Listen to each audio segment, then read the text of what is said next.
اعوذ باللہ من الشیطان الرجیم بسم اللہ الرحمن الرحیم وقل الحق من ربکم فمن شاء فلیؤمن ومن شاء فلیکفر انا اعتدنا للظالمین نارا احاط بهم سرادقها وان یستغیثوا یغاثوا بماء کالمہل یشوی الوجوہ بئس الشراب وساءت مرتفقا ان الذین آمنوا وعملوا الصالحات انا لا نضيع اجر من احسن عملا اولئك لهم جنات عدن تجري من تحتهم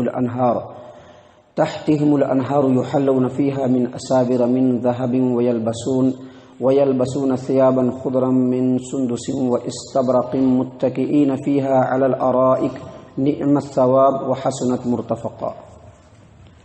محترم سامعین کرام، سورۃ الکہف سورہ نمبر 18 اور اسی سورت سے ابھی آپ کے سامنے آیت نمبر 29، آیت نمبر 30 اور آیت نمبر 31، یہ تین آیات تلاوت کی گئیں۔ ان تینوں آیات کے اندر اللہ تبارک و تعالیٰ نے دنیا کے اندر جو نافرمان ہوں گے ان کا جو انجام ہوگا، اور جو نیکوکار اور فرما بردار ہوں گے ان کا انجام جو ہوگا، اس کو اللہ تبارک و تعالیٰ نے بڑے ہی اچھے اور نرالے انداز میں سمجھایا ہے۔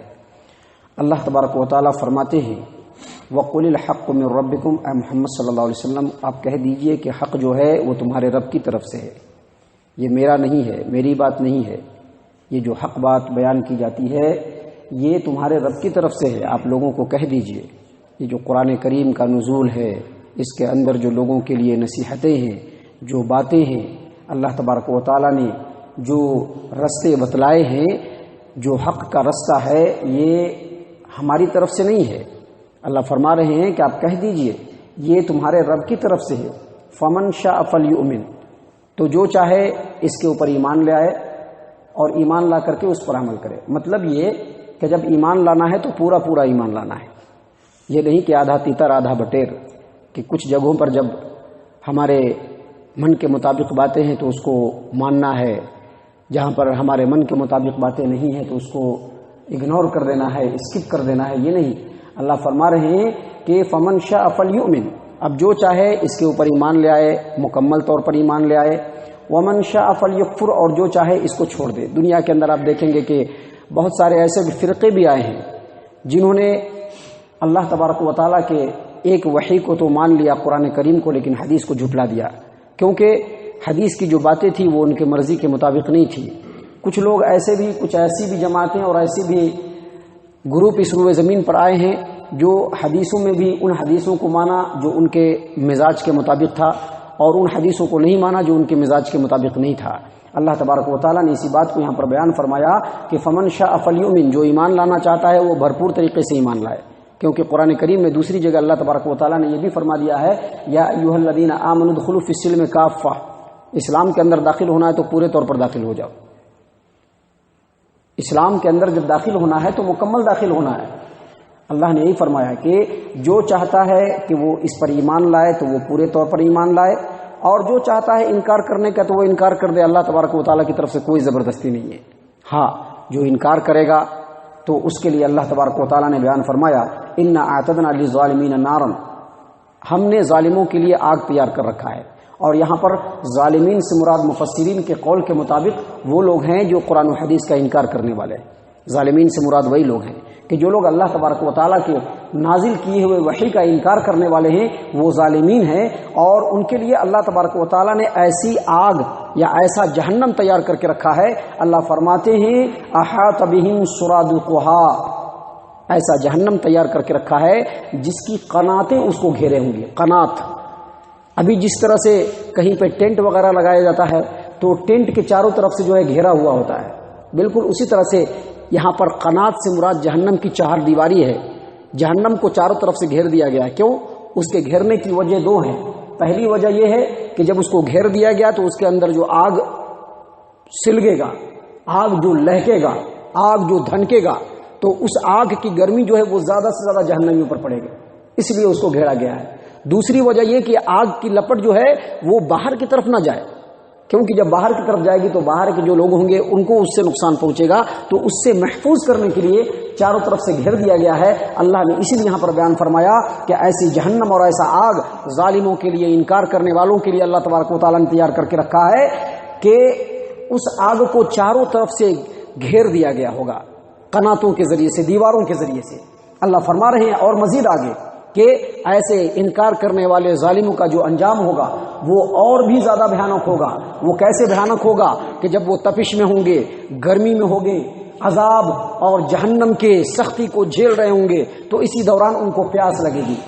پیاس لگے گی تو کہیں گے مجھ کو پانی چاہیے، فریاد کریں گے، ایڑیاں رگڑیں گے، سر کو پٹکیں گے کہ مجھ کو پانی چاہیے۔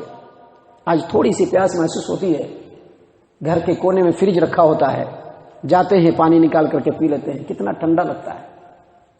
لیکن ذرا سوچئے کہ یہ جو عارضی زندگی کی پیاس ہے، اس کو تو اللہ نے اختیار میں دیا ہے، لیکن کل قیامت کے دن جب پیاس لگے گی، اس کو بجھانے کے لیے نبی اکرم صلی اللہ علیہ وسلم کے حوض کوثر کے علاوہ کچھ نہیں ملنے والا ہے۔ یہ چیز اور یہ امیجن اور تصور صرف غیروں کے لیے نہیں، ہمارے لیے بھی ہے۔ ہم یہ نہ سمجھے کہ یہ ساری تصورات جو ہیں وہ غیروں کے لیے ہے، ہم لوگ تو بالکل محفوظ ہیں، مامون ہیں۔ نہیں، جہنم کا ایک لمحہ بھی ہم برداشت نہیں کر سکتے۔ نبی اکرم صلی اللہ علیہ وسلم ایک بار ایک شخص کے پاس سے گزرے، صحیح مسلم کی روایت ہے، وہ آدمی دن بدن بیمار ہو رہا ہے، اس کا بدن گھٹ رہا ہے، چوزے کی طرح سے ہو رہا ہے، بالکل چوزے کی طرح سے وہ آدمی گھٹ کر کے ہو گیا۔ نبی صلی اللہ علیہ وسلم اس کے پاس گئے اور کہا کہ کیا کوئی تم دعا مانگتے ہو کیا؟ اللہ کے رسول نبی ہے، اللہ نے ان کو علم، فہم اور فراست دیا ہے، اس کے حالات کو دیکھ کر کے سمجھ لیا۔ کہا کہ کوئی ایسی دعا تو نہیں مانگ رہے ہو تم؟ کہا کہ ہاں میں دعا مانگ رہا ہوں۔ کیا دعا مانگ رہے ہو؟ میں دعا یہ مانگ رہا ہوں کہ آخرت میں جو سختی ملنے والی ہے وہ دنیا میں ہی وہ سختی مل جائے۔ اللہ کے رسول صلی اللہ علیہ وسلم نے کہا سبحان اللہ، آخرت کی سختی تم کہاں جھیل سکتے ہو؟ آخرت کی سختی نہیں جھیل سکتے ہو تم، دنیا میں آخرت کی سختی نہیں جھیل سکتے ہو۔ تم کو ایسا کہنا چاہیے تھا ربنا آتنا فی الدنیا حسنہ وفی الآخرۃ حسنہ وقنا عذاب النار۔ اے اللہ دنیا کے اندر بھی اچھائی دے، دنیا کے اعتبار سے بھی اور ایمان کے اعتبار سے بھی، اور آخرت میں بھی اللہ تبارک و تعالیٰ اچھائی دے تو مجھ کو، اور مجھ کو جہنم کے آگ سے بچا لے۔ اس طرح سے دعا مانگو۔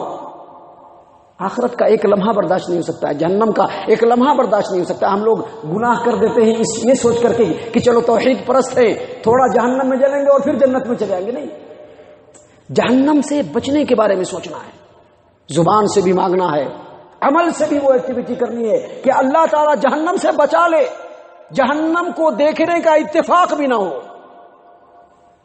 اور یہ اس وقت ہوگا جب ہم عملی اعتبار سے مضبوط ہوں گے، نفس امارہ کو ہرا کر کے نفس مطمئنہ کی طرف جانے والے ہوں گے۔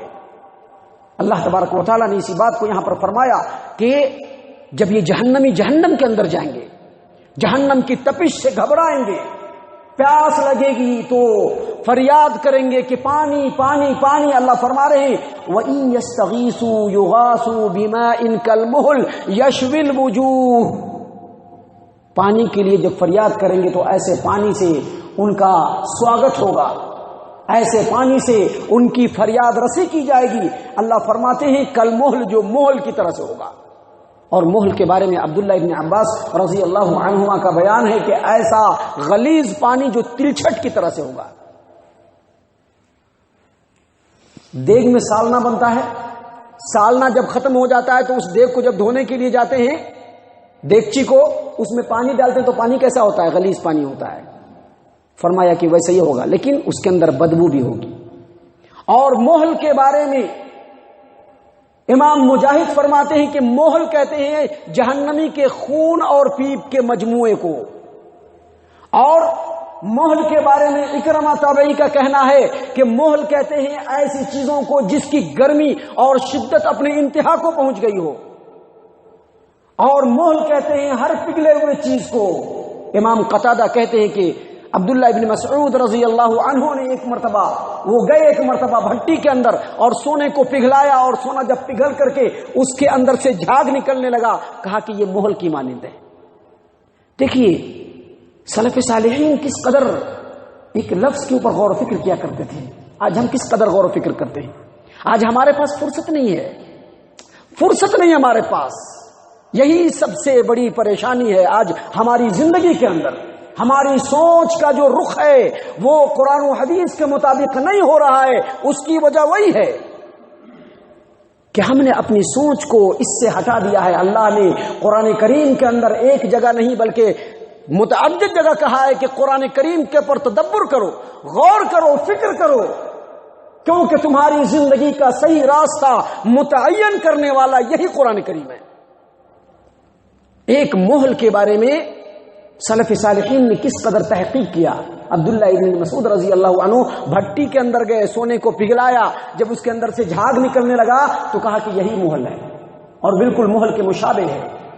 اور اسی طرح سے امام ضحاک کا کہنا ہے کہ جہنمیوں کے جو پینے کا پانی ہوگا، جو محل ہوگا، وہ بالکل سیاہ رنگ کا ہوگا، اور جہنمی بھی سیاہ رنگ کا ہوں گے۔ حافظ ابن کثیر رحمہ اللہ ان تمام تفسیروں کو نقل کرنے کے بعد کہتے ہیں کہ یہ جتنی صفات بیان کی گئی ہے سب محل کے اندر موجود ہے، یعنی یہ نہیں کہ انہوں نے جو کہا وہ غلط ہے اور انہوں نے جو کہا غلط نہیں، بلکہ سب کے سب محل کے اندر ہوں گے۔ محل ایسا پانی ہوگا جو انتہائی سیاہ ہوگا، بہت ہی غلیظ اور بدبودار ہوگا، انتہائی گرم ہوگا، اتنا گرم ہوگا کہ اپنی گرمی کی شدت کی انتہا کو پہنچا ہوگا۔ اللہ تبارک و تعالیٰ نے اسی لیے آگے بڑھتے ہوئے کہا وَإِن يَسْتَغِيثُوا يُغَاثُوا بِمَاءٍ كَالْمُهْلِ يَشْوِي الْوُجُوهَ، پانی مانگیں گے تو ایسا محل دیا جائے گا کہ جب اس کو پینے کے لیے منہ کے قریب کریں گے تو پورا چہرہ جھلس جائے گا، چمڑا گر جائے گا اسی وقت۔ غور و فکر کرنے کا مقام ہے، اسی لیے اللہ تبارک و تعالیٰ نے یہاں پر فرمایا بے شک شراب بہت برا پانی ہوگا وہ۔ وَسُقُوا مَاءً حَمِيمًا فَقَطَّعَ أَمْعَاءَهُمْ، سورہ محمد میں اللہ فرماتے ہیں کہ ایسے پانی جہنمیوں کو پلائے جائیں گے کہ جب وہ پانی پیے گا تو اتریا کٹ کٹ کے بالکل ٹکڑے ٹکڑے ہو جائیں گے۔ تسقى من عین آنیہ، اللہ تبارک و تعالیٰ سورۃ الغاشیہ میں فرماتا ہے کھولتے ہوئے چشمے سے ان کو پانی پلایا جائے گا۔ اس لیے اللہ تبارک و تعالیٰ نے فرمایا بے شک شراب یہ بہت ہی بری پانی ہے، وساءت مرتفقا، اور بہت ہی بری آرام گاہ ہے جہنم۔ محترم سامعین کرام، آگے بڑھتے ہوئے اللہ تبارک و تعالیٰ نے جنتیوں کا تذکرہ کیا اور کہا ان الذین آمنوا وعملوا الصالحات انا لا نضيع اجر من احسن عملا، بے شک وہ لوگ جو ایمان لائے اور نیک اعمال کو انجام دیے، ایسے نیک اعمال انجام دینے والوں کے اجر و ثواب کو ہم ضائع اور برباد نہیں کریں گے، بلکہ اس کو قدردانی کے ساتھ قبول کریں گے۔ اور قبول کرنے کے بعد اللہ فرماتے ہیں اولئک لہم جنات عدن تجری من تحتہم الانہار، یہی وہ لوگ ہوں گے جن کو ہمیشگی کی جنت ملیں گی، اور جس جنت کے نیچے نہریں جاری ہوں گی، یحلون فیہا من اساور من ذہب، اور اس دن ان کو چاندی کا، سونے کا جو ہوگا کنگن پہنایا جائے گا۔ اساور من ذہب، سونے کا کنگن پہنایا جائے گا، سونے کے کنگن سے آراستہ و پیراستہ کیا جائے گا۔ کیوں یہاں پر سونے کا کنگن اس لیے بتایا گیا کہ زمانے کے راجا اور مہاراجا جو لوگ گزرے ہیں وہ لوگ سونے کے کنگن پہنا کرتے تھے، سونے کے زیورات پہنا کرتے تھے۔ بتلانا یہ مقصود ہے کہ جس طرح سے دنیا میں لوگ شاہانہ ٹھاٹ باٹ سے زندگی گزارتے ہیں، اس سے بھی کہیں آگے بڑھ کر کے شاہانہ ٹھاٹ باٹ اللہ تبارک و تعالیٰ جنتیوں کو دے گا۔ دنیا میں اگرچہ سونا حرام ہے، اگرچہ ریشم حرام ہے، لیکن جنت کے اندر وہ حلال ہوگا۔ دنیا میں اگرچہ شراب حرام ہے، لیکن وہی شراب جو پاکیزہ اور خالص ہوگا، جنتی شراب، وہ جنتی شراب جنتیوں کے لیے بالکل حلال ہوگا۔ اللہ تبارک و تعالیٰ فرماتے ہیں یحلون فیہا من اساور من ذہب، ان کو سونے کا کنگن پہنایا جائے گا۔ ویلبسون ثیابا خضرا من سندس واستبرق، اور ان کو ہرے رنگ کے جو ہے بالکل باریک ریشم کے کپڑے پہنائے جائیں گے۔ جو ریشم کا کپڑا باریک ہوگا، اوپر کا استر جو ہوگا وہ باریک ہوگا، اور نیچے کا جو کپڑا ہوگا وہ موٹا اور چمکدار ہوگا۔ اللہ تبارک و تعالیٰ نے مزید فرمایا متکئین فیہا علی الارائک، یہ جو جنتی ہوں گے یہ اونچے مسندوں پر بیٹھے ہوں گے۔ اور اللہ مزید فرماتا ہے وحسنت نعم الثواب وحسنت مرتفقہ، یعنی جتنا برا ٹھکانہ جہنم ہوگا اس سے کہیں بلکہ سوچ بھی نہیں سکتا ہے انسان، اتنا بدلہ ایک نیکوکار کو جنت کی شکل میں ملے گا، اور وہ جنت اللہ فرماتے ہیں کہ بہت ہی بہترین ٹھکانہ ہوگا۔ محترم سامعین کرام، یہ کمپریزن اللہ تبارک و تعالیٰ نے اس لیے کیا ہے تاکہ وقت رہتے سمجھ جائیں، وگرنہ آنکھ بند ہونے کے بعد اگر انسان نہیں سمجھے، آنکھ بند ہونے تک انسان نہیں سمجھا، تو پھر اس کا معاملہ اور اللہ تبارک و تعالیٰ کا معاملہ ہے، اس کو اپنے حالت کے لیے بالکل تیار ہو جانا چاہیے۔ اللہ تبارک و تعالی ہم تمام کو ان آیات کے اوپر غور فکر اور تدبر کرنے کی توفیق عنایت فرمائے۔ اللہ تبارک و تعالی ہم تمام کو جنتیوں والا عمل انجام دینے کی توفیق عنایت فرمائے۔ ہم تمام کو اللہ تبارک و تعالی صحیح معنوں میں مومن اور مسلمان بنائے، آمین یا رب العالمین۔ وما علینا الا البلاغ المبین۔